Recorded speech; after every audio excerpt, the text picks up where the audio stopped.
नमस्कार। एक बार फिर से आप सभी का बहुत बहुत स्वागत, हार्दिक अभिनंदन।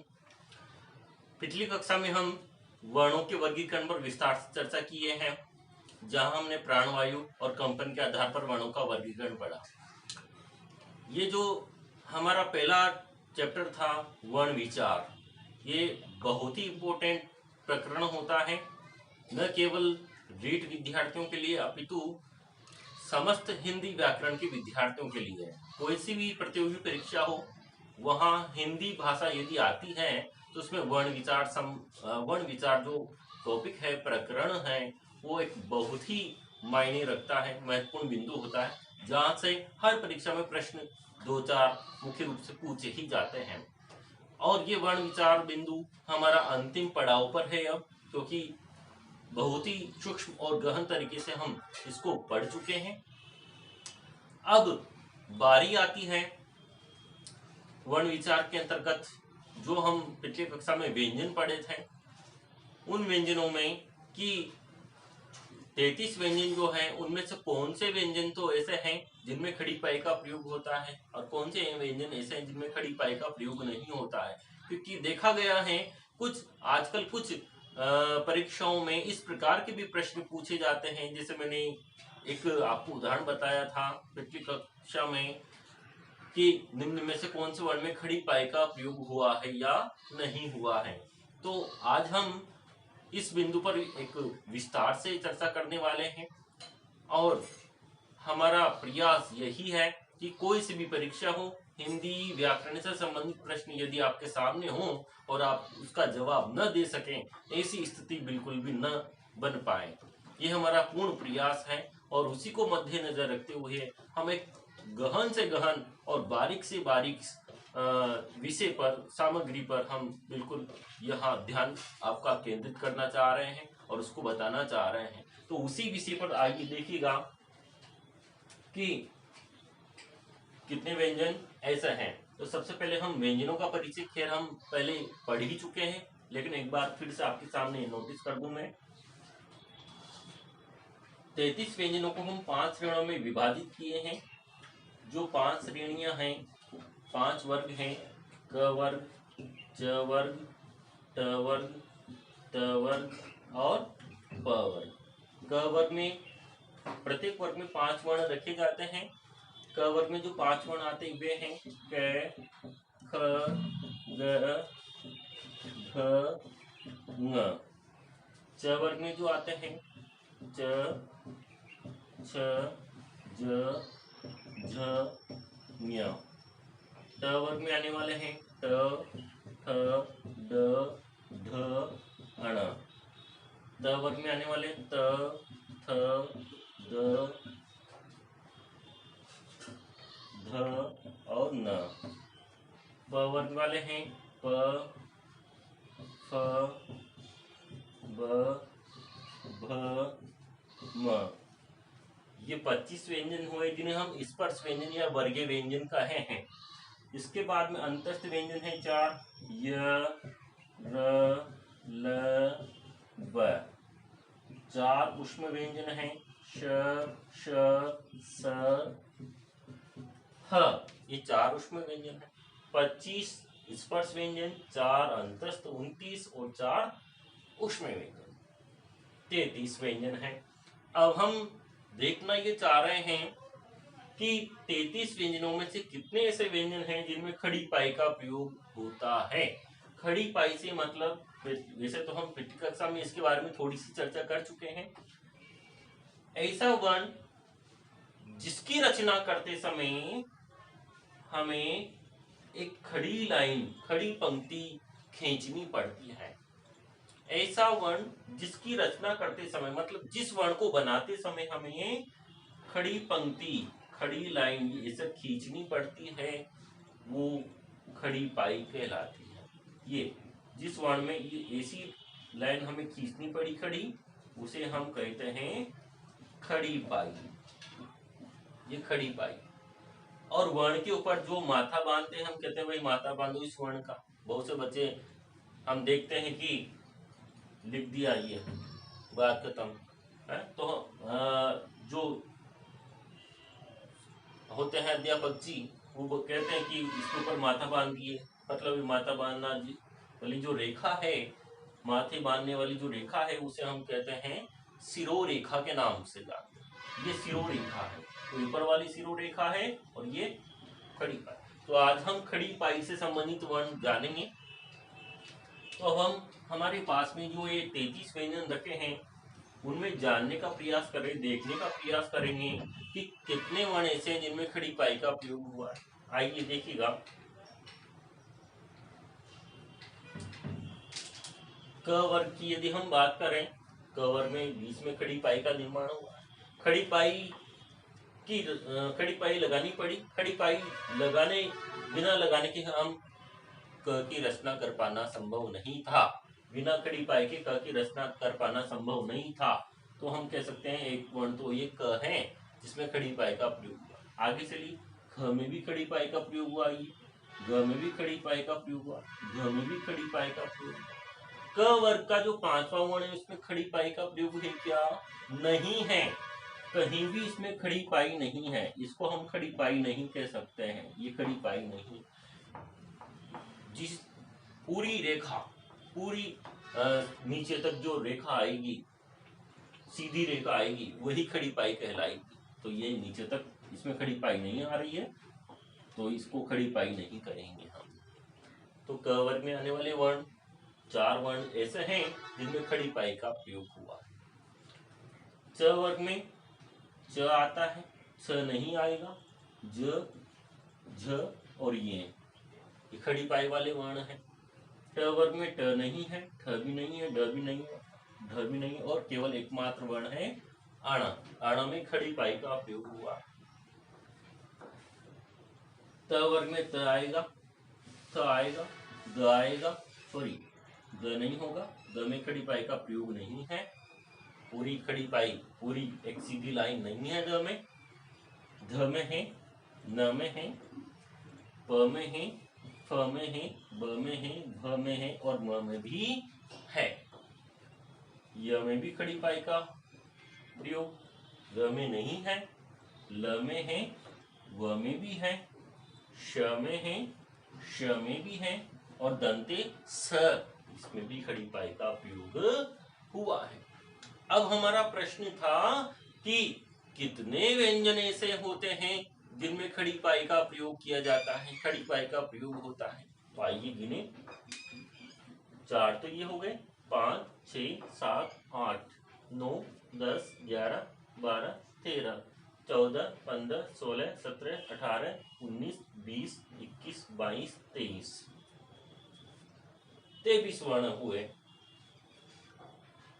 24 होना चाहिए। देखिएगा, 1, 2, 3, 4, 5, 6, 7, 8 और 9, 10, 11, 12, 13, 14, 15, 16, 17, 18, 19, 20, 21, 22, 23, 24 वर्ण हैं। तो जो हमने प्रश्न रखा था कि कितने व्यंजन ऐसे होते हैं जिनमें खड़ी पाई का प्रयोग होता है, तो हमारा सही जवाब होना चाहिए 24। 24 व्यंजन ऐसे हमारे पास जिसमें खड़ी पाई का प्रयोग होता है। पहला प्रश्न ये हुआ। दूसरा प्रश्न, ऐसे व्यंजन कितने हैं जिनमें खड़ी पाई का प्रयोग नहीं होता है? ऐसे व्यंजन कितने हैं जिनमें खड़ी पाई का प्रयोग नहीं होता है? इनके अलावा जो गोले हमने बनाए उनसे निर्धारित किया हमने कि इस वर्ण में खड़ी पाई का प्रयोग हुआ है, तो जिसमें नहीं हुआ है वो बताने। कितने बचे हैं?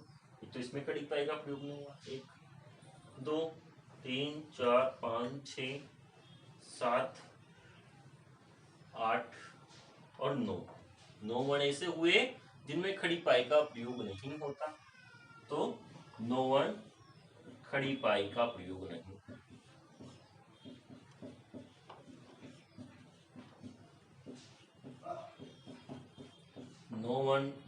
9 व्यंजन हमारे पास ऐसे हैं जिनमें खड़ी पाई का प्रयोग नहीं होता है। ऐसे व्यंजन कितने जिनमें खड़ी पाई का प्रयोग होता है? कितने हैं? 24 हैं। 24 और 9 33 व्यंजन हमारे पास हो गए, 33 व्यंजन हो गए। मुख्यतः 2 ही प्रश्न थे, लेकिन अब हम देखते हैं कि यहाँ से भी एक बहुत सारे प्रश्न और निकल सकते हैं, क्योंकि आजकल की परीक्षाओं में हम देख रहे हैं कि जो प्रचलित प्रश्न हैं, हम विद्यार्थी रट रहे हैं, कितने वर्णों की संख्या कितनी होती है, स्वर कितने होते हैं, व्यंजन कितने होते हैं। अरे ये सब प्रश्न तो घिसे पीटे हो गए अब, क्योंकि हर एक विद्यार्थी जानता है, जो भी प्रतियोगी परीक्षा की तैयारी करने वाला विद्यार्थी है, इनको घोंट घोंट करके पी जाता है। लेकिन अब एग्जामिनर क्या करता है, कुछ नया प्रश्न करता है, अपने प्रश्न में सृजनात्मकता उत्पन्न करता है। हिंदी व्याकरण है, व्याकरण में नया प्रश्न तो और कहां से बनेगा, कोई गुंजाइश ही नहीं है। बस उसी प्रश्न को एक नया रूप दे देना, नया आकार स्वरूप दे दिया जाता है, और हमसे प्रश्न पूछ लिया जाता है, और हम भ्रमित हो जाते हैं। वहां तो कोई नई चीज नहीं हो सकती, केवल नया प्रश्न बन सकता है। प्रश्न नया भी नहीं बन सकता, केवल उसमें उसके रूप में परिवर्तन, उसके स्वरूप में परिवर्तन कर दिया जाता है। जैसे इस प्रकार से प्रश्न पूछा था पिछली बार रीट में, किस वर्ण में खड़ी पाई का प्रयोग नहीं हुआ है। अब प्रश्न हमसे यदि ऐसा पूछ ले, वो देखिएगा, वर्गीय व्यंजनों में से कौन सा वर्ग ऐसा है, वर्गीय व्यंजनों में से कौन सा वर्ग ऐसा है जिसके सभी वर्ण खड़ी पाई में प्रयोग होते हैं। वर्गीय व्यंजनों में से कौन सा वर्ग ऐसा है जिसके सभी वर्ण खड़ी पाई में रखे जाते हैं या खड़ी पाई में हैं। तो हमारा जवाब क्या होना चाहिए, प वर्ग के पांचों वर्ण जो हैं, प वर्ग के जो पांचों वर्ण हैं, उन सभी में खड़ी पाई का प्रयोग हुआ। अब ये नया प्रश्न होगा है, तो इस प्रकार से भी हमसे प्रश्न पूछा, कौन सा वर्ग ऐसा है जिसमें जिसके सभी वर्ण में खड़ी पाई का प्रयोग हुआ है, तो प वर्ग है। कौन सा वर्ग ऐसा है जिसके केवल एक ही वर्ण में खड़ी पाई का प्रयोग हुआ है, केवल एक ही वर्ण में, तो ट वर्ग ऐसा है जिसके एक ही वर्ण में खड़ी पाई का प्रयोग हुआ है, बाकी चारों वर्णों में खड़ी पाई का प्रयोग नहीं। आप देख रहे हैं, तो ऐसे भी प्रश्न बन सकते। तो प्रश्न कैसे भी पूछा जाए, मतलब हमें प्रश्न की प्रकृति समझ में आना चाहिए कि हमसे प्रश्न पूछा क्या गया है, और जो हम पढ़ते हैं उसको एक बिल्कुल ध्यान केंद्रित करके पढ़ा जाना चाहिए। यदि हम ऐसा करते हैं तो प्रश्न हमसे कैसे भी घुमा फिरा के पूछा जाए, हम जवाब देने में समर्थ हैं। जैसे हम पढ़ रहे हैं कि हमारा मुख्य प्रश्न था कि कौन से व्यंजन में खड़ी पाई का प्रयोग हुआ, कौन से में नहीं हुआ। ये 2 ही प्रश्न था, लेकिन तीसरा और चौथा प्रश्न ये निकल के हमारे सामने आ गए। तो इसका जवाब देने में हम समर्थ है कि नहीं, बिल्कुल है। तो प वर्ग ऐसा है जिसके सभी वर्णों में खड़ी पाई का प्रयोग।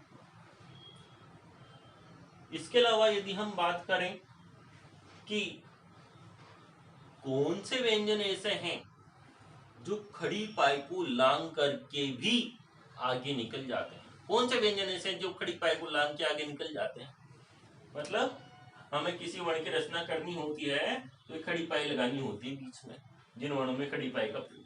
तो बहुत कुछ व्यंजन ऐसे होते हैं जो इस खड़ी पाई से आगे निकल जाते हैं, खड़ी पाई को लांग के आगे निकल जाते हैं, जबकि अधिकांश व्यंजन जो होते हैं इस खड़ी पाई के पहले ही समाप्त हो जाते हैं, खत्म हो जाते हैं खड़ी पाई के पहले।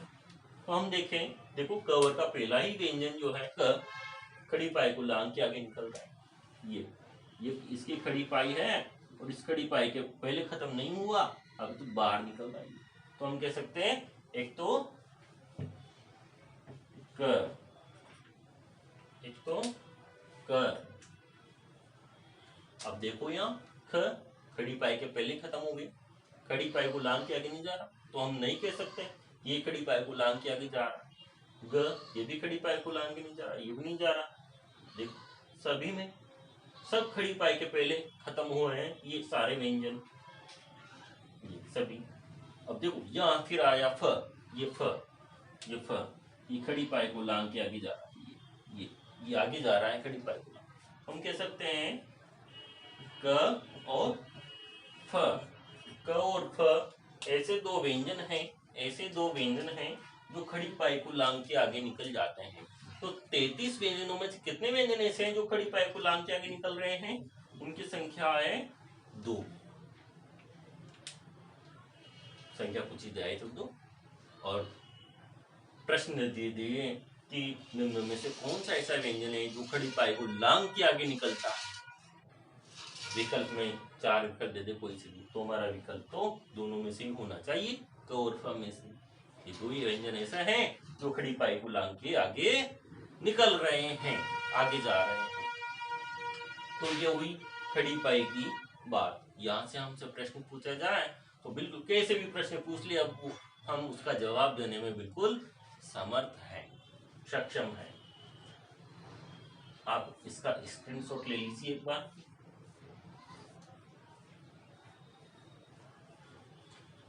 अब इसके बाद एक और महत्वपूर्ण तथ्य आज हम जानने वाले हैं, वो है र वर्ण संबंधी नियम। र वर्ण संबंधी नियम।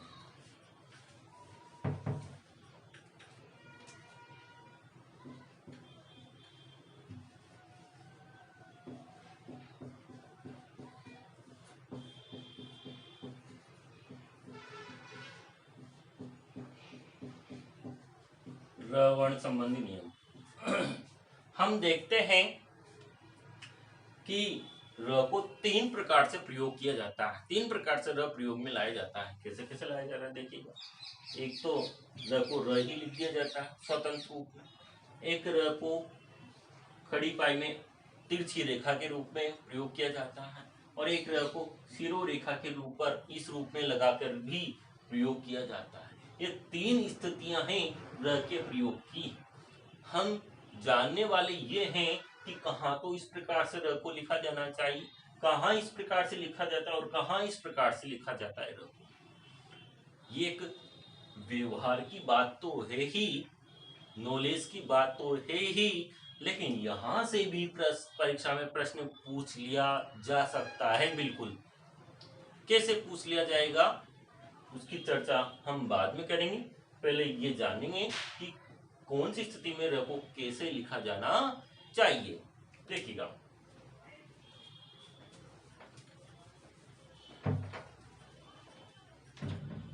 सबसे पहले हम पहली कंडीशन जानेंगे र को र इस प्रकार से स्वतंत्र रूप में लिखने की क्या शर्तें हैं, कब ऐसा ही लिखा जाता है। यदि शब्द के आरंभ में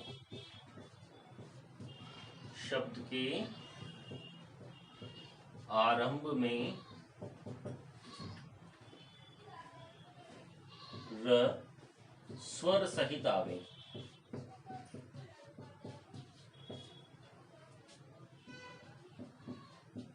स्वर सहित आता। पहली कंडीशन है शब्द के आरंभ में र आए और र भी कैसा आए, वो स्वर सहित आए, तो आता हो तो स्वतंत्र रूप में लिखा जाएगा। स्वतंत्र रूप में लिखा जाता है। जैसे रथ है, शब्द के आरंभ में आया है और स्वर सहित होना चाहिए। स्वर सहित से तात्पर्य है पूरा वर्ण होना चाहिए, पूरा र होना चाहिए। पूरा र है, अ स्वर मिला है इसमें, रथ, राजा, शब्द के आरंभ में र आया और स्वर सहित है, आ स्वर मिला है। रस, शब्द के आरंभ में र आया और स्वर मिला है, अ, रस। तो यदि शब्द के आरंभ में र आता है और वो स्वर सहित है तो उसे स्वतंत्र रूप में लिखा जाएगा इस प्रकार से। दूसरी बात आएगी कब स्वतंत्र रूप से और लिखा जा सकता है इसको। शब्द, यदि शब्द के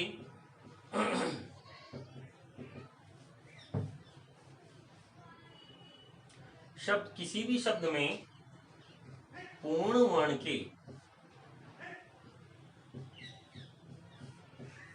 पूर्ण वर्ण के बाद स्वर सहित, पूर्ण वर्ण के बाद स्वर सहित र आवे। किसी शब्द में पूर्ण वर्ण के आगे स्वर सहित र आवे तो भी, तो मध्य में और अंत में भी र को स्वर सहित लिखा जा सकता है। हमने यहाँ बात की शब्द के आरंभ में र आए तो उसे स्वतंत्र रूप में लिख सकते हैं।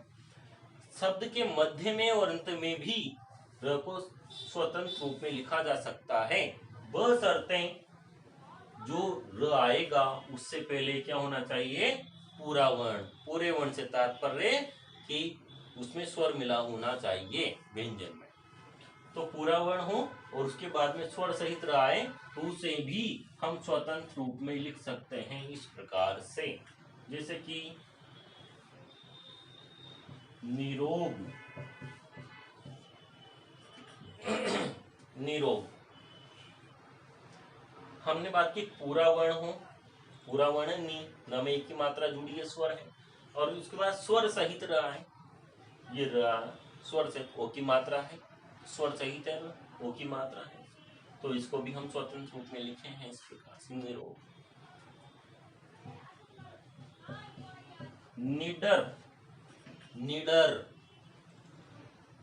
र आया, र से पहले क्या होना चाहिए, पूरा वर्ण। द पूरा वर्ण है कि नहीं है, स्वर है इसमें अ, और उसके बाद में र जो होना चाहिए कैसा होना चाहिए, वो स्वर सहित होना चाहिए। स्वर सहित है, स्वर सहित है र। बिल्कुल गौर से समझिएगा, ध्यान से समझिएगा, बिल्कुल बिल्कुल अलग हट के चीज में बता रहा हूं आप लोगों को। आपने कभी इस पर ध्यान नहीं दिया होगा और ना आप लोगों को कभी ऐसा बताया गया होगा।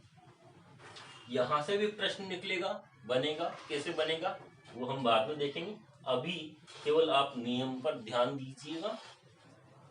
तो निडर शब्द हम कहे हैं कि शब्द के मध्य और अंत में भी र को स्वतंत्र रूप से लिखा जा सकता है, लेकिन कौन सी कंडीशन में लिखा जाएगा, जब उस र के पहले तो पूरा वर्ण आ रहा हो, कोई पूर्ण वर्ण आ रहा हो, और वो जो र आएगा वो कैसा होना चाहिए, स्वर सहित होना चाहिए। तो ये र आ रहा है, इससे पहले पूरा वर्ण होना चाहिए, बताओ है द पूरा वर्ण है, इसको आधा नहीं है, आधा होता तो इसके नीचे इस प्रकार से हलन चिन्ह लगा होता तो इसे हम आधा मानते, नहीं लगाए मतलब पूरा है ड।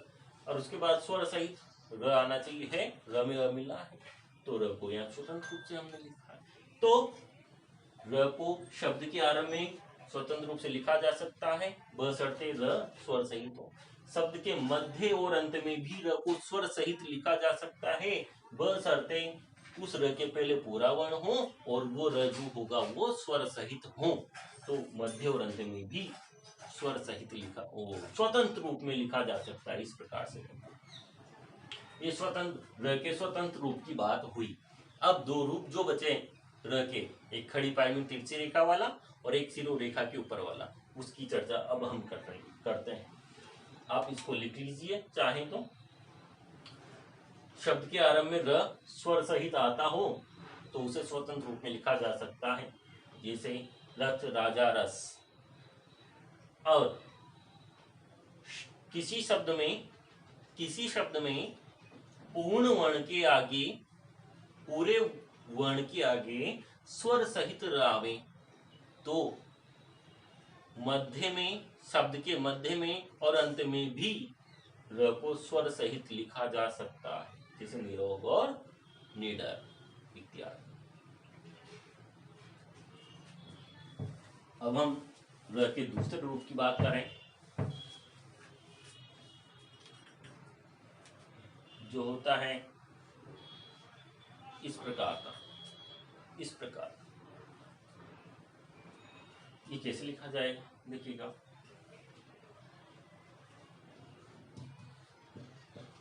हलंत या आधा वर्ण, हलंत या आधे वर्ण के बाद स्वर सहित र आवे,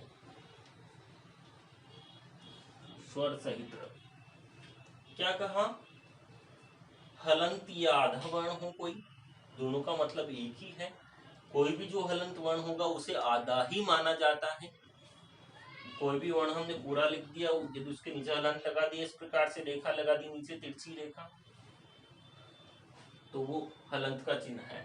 और हलंत वर्ण जिसके नीचे लगा है वो आधा वर्ण माना जाएगा। तो आप आधा कहें, इसको हम इस प्रकार से भी लिख सकते हैं, ये दोनों ही आधे हैं, ये भी आधा है, ये भी आधा है, तो हलंत को आधा कहा जाता है। तो दोनों से मतलब एक ही है।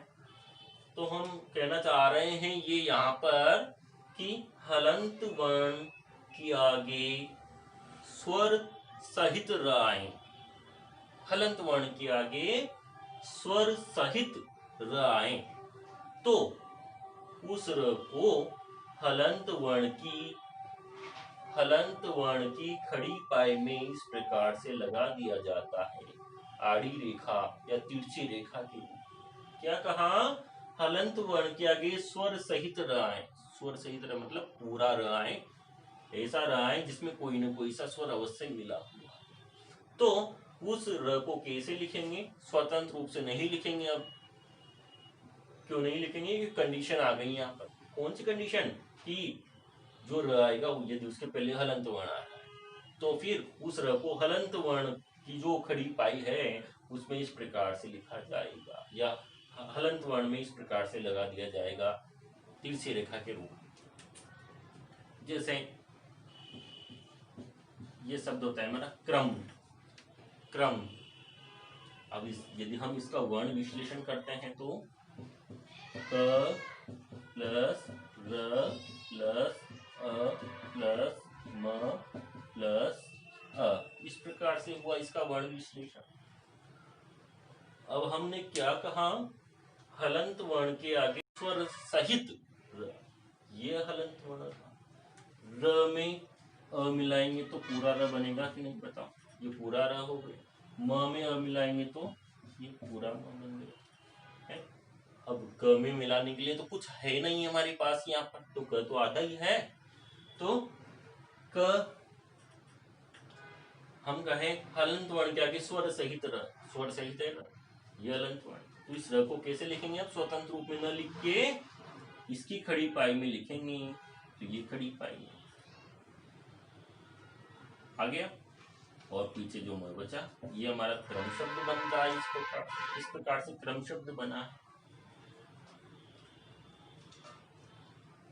अब आप कहो यहाँ पर कि क में अ क्यों नहीं है? यदि हम इसका उच्चारण करते हैं तो कैसे करेंगे? क्रम स्वर की आवाज हमें किसमें सुनाई पड़ रही है? र में या क में? देखो एक बार फिर से उच्चारण करके देखो। क्रम, र में हमें स्वर की अस्वर की आवाज यहाँ सुनाई दे रही है। क में तो कोई आवाज ही सुनाई नहीं दे रही स्वर की, किसी भी स्वर की। तो इससे प्रतीत हुआ कि र में स्वर विद्यमान है, मतलब र पूरा है, और क में स्वर विद्यमान नहीं है, क में स्वर किसी स्वर की आवाज ही नहीं आ रही है, तो क अधूरा है, अधूरा है मतलब हलंत है, आधा है, आधा है। क्रम, यदि कोई हमसे पूछ ले कि यहाँ जो दो वर्णों का संयोग हुआ है क और र का, उनमें से कौन पूरा है कौन आधा है, तो तुरंत हमारा जवाब होगा कि क तो पूरा है, र आधा है, जो बिल्कुल सरासर गलत है। क्योंकि हकीकत कुछ और ही बयां कर रही है। हकीकत तो ये है कि क आधा है और र पूरा है, जो हम समझ रहे थे कि क पूरा है, लेकिन ये दिख पूरा रहा है लेकिन आधा है, क्योंकि इसमें स्वर विद्यमान नहीं है। और जिस वर्ण में स्वर नहीं होता, स्वर नहीं मिला होता, वो आधा ही होता है। व्यंजन हमेशा शुद्ध आधे होता है, व्यंजनों को आधा मानते हैं। र पूरा है, तो इस प्रकार से तो यहाँ में स्वर की आवाज नहीं आ रही थी, इसलिए हमने क में कोई स्वर नहीं रखा है क्रम। और भी अन्य शब्द हम ले सकते हैं। इसी प्रकार से भ्रम होता है, नम्र होता है। प्रार्थना पत्र में हम लिखते हैं नम्र निवेदन है कि, तो ये हम इसका विश्लेषण करें। न नम्र, तो न में की आवाज हमें आ रही है, बिल्कुल। नम्र, म में आवाज आ रही है क्या स्वर की? नहीं आ रही है, र में आ रही है। तो हम कहे हैं कि हलंत वर्ण के आगे स्वर सहित र आवे। स्वर सहित होगा, हो जाएगा इसमें स्वर सहित र आए तो उस र को हलंत वर्ण में तिरछी रेखा के रूप में लगा दिया जाता है। इस प्रकार से लगा दिया। तो ये हुई बात इस तिरछी रेखा की। इस प्रकार से लगा देंगे हम इसको।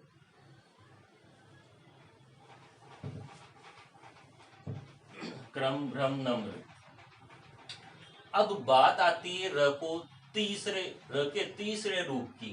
जो तीसरा रूप होता है र का, ये इस प्रकार से र का तीसरा रूप होता है, सिरो रेखा के ऊपर लगा दिया। ये कौन सी कंडीशन में लगेगा, कब लगेगा, आइए इसको भी जानते हैं।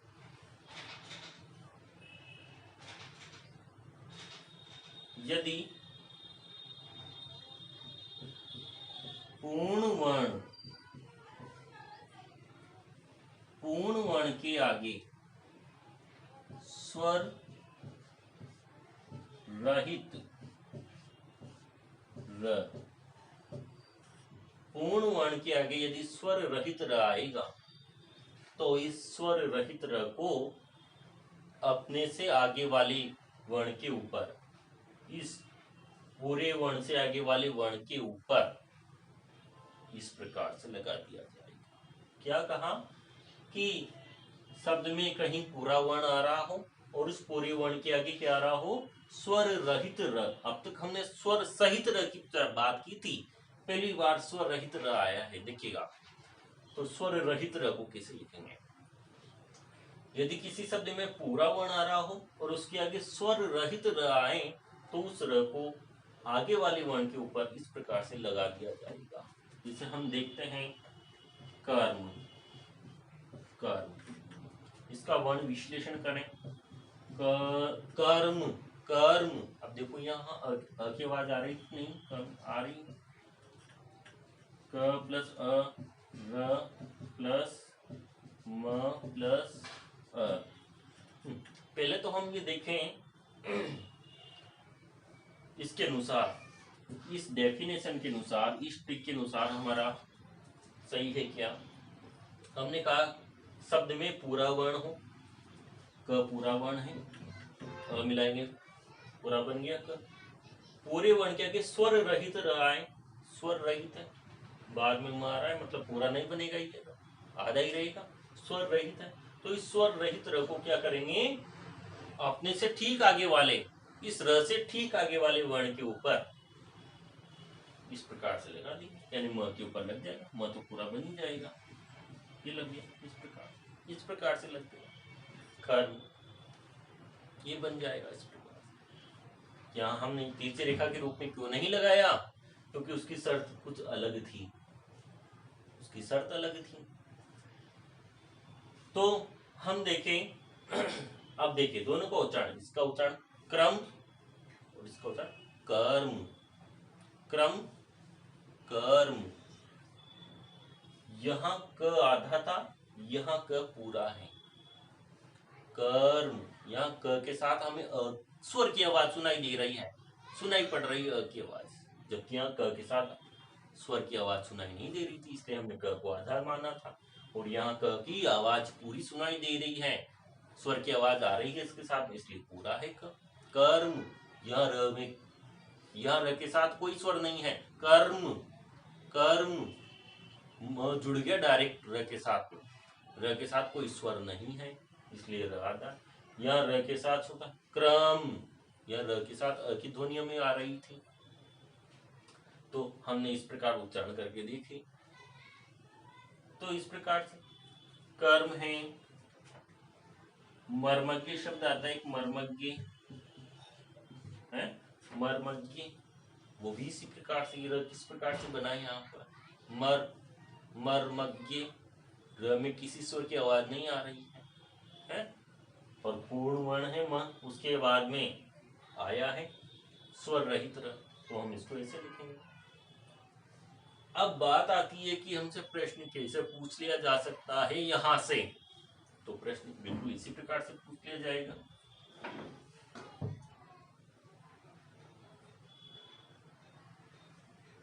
विकल्प दे दे, ये हमें प्रश्न दे देगा क प्लस अ प्लस र प्लस म प्लस अ। इस विश्लेषण से सही शब्द की रचना होगी। निम्नलिखित में से कौन से शब्द की रचना होगी? इस वर्ण विश्लेषण से निम्न में से कौन से शब्द की रचना होगी? हमें ऑप्शन दे दिएगा क्रम, कर्म, कर्म, इस प्रकार से मैं विकल्प दे देगा और पूछे इस वर्ण विश्लेषण से कौन से निम्न में से कौन से शब्द की रचना होगी। अब कैसे बताएं, क्या करें?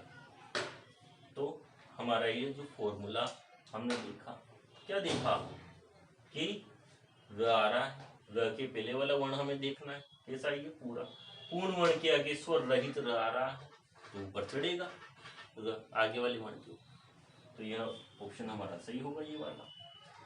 यदि विकल्प में ऐसा हो, विकल्प में ऐसा हो और हमसे पूछ ले इस वर्ण विश्लेषण से कौन से शब्द की रचना होगी, निम्न में से कौन से शब्द की रचना होगी, तो हम देख रहे हैं वह जो है उससे पहले वाला वर्ण हमें देखना है स्वर रहित है या स्वर सहित है। स्वर रहित है और स्वर रहित के बाद में स्वर सहित र आ रहा है, स्वर रहित वर्ण के आगे स्वर सहित र आ रहा है, तो पहले वाला स्वर रहित है तो फिर तिरछी रेखा के रूप में लिखिए। यदि र से पहले वाला वर्ण पूरा है तो फिर ऊपर जाएगा। तो ये तीनों कंडीशन की हमने बिल्कुल विस्तार से विस्तृत रूप से चर्चा की है। और यदि ऐसा प्रश्न पूछ भी लिया जाए आपसे, बिल्कुल संभावनाएं बिल्कुल बनती है अब, क्योंकि कुछ नया प्रश्न लाने का यहाँ पर प्रयास किया जाता है आजकल प्रतियोगी परीक्षाओं में। तो इस प्रकार से प्रश्न यदि पूछ लिया जाए तो आप उसको बिल्कुल सही कर सकते हैं। लिख लीजिएगा आप चाहें तो। यदि दूसरा नियम जो है, यदि हलंत और आदि वर्ण के आगे स्वर सहित र आवे, हलंत या आदि वर्ण के आगे स्वर सहित र आवे, तो उस र को खड़ी पाई में तिरछी रेखा के रूप में लगा दिया जाता है। खड़ी पाई में तिरछी रेखा के रूप में लगा दिया जाता है।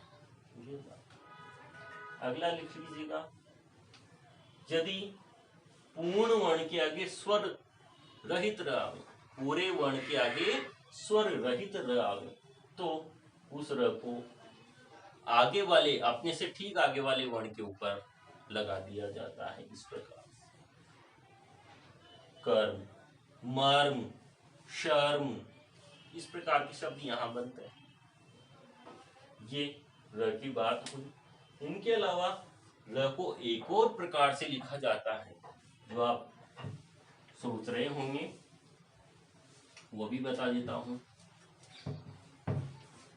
किसी वर्ण के नीचे उल्टे वी के रूप में,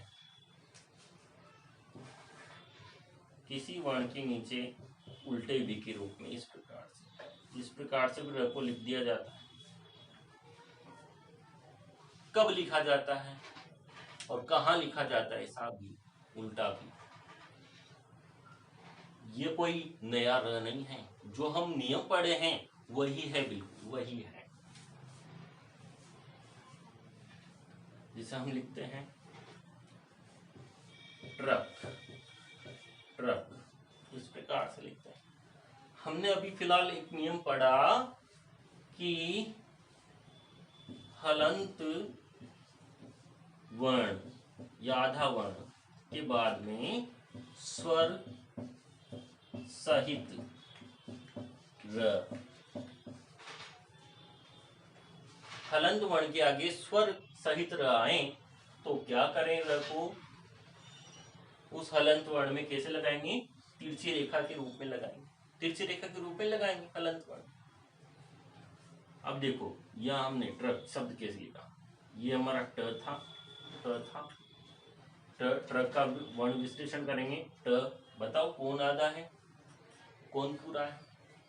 ध्यान रखिए, जहां पर दो व्यंजनों का संयोग हो रहा हो, जहां दो वर्ण आपस में मिल रहे हो, वहां इसी स्थिति में ऊपर वाला वर्ण जो दिखाई देने में हमें पूरा दिखता है, लेकिन हकीकत में वो आधा होता है, और नीचे वाला वर्ण जो आधा दिखता है वो पूरा है।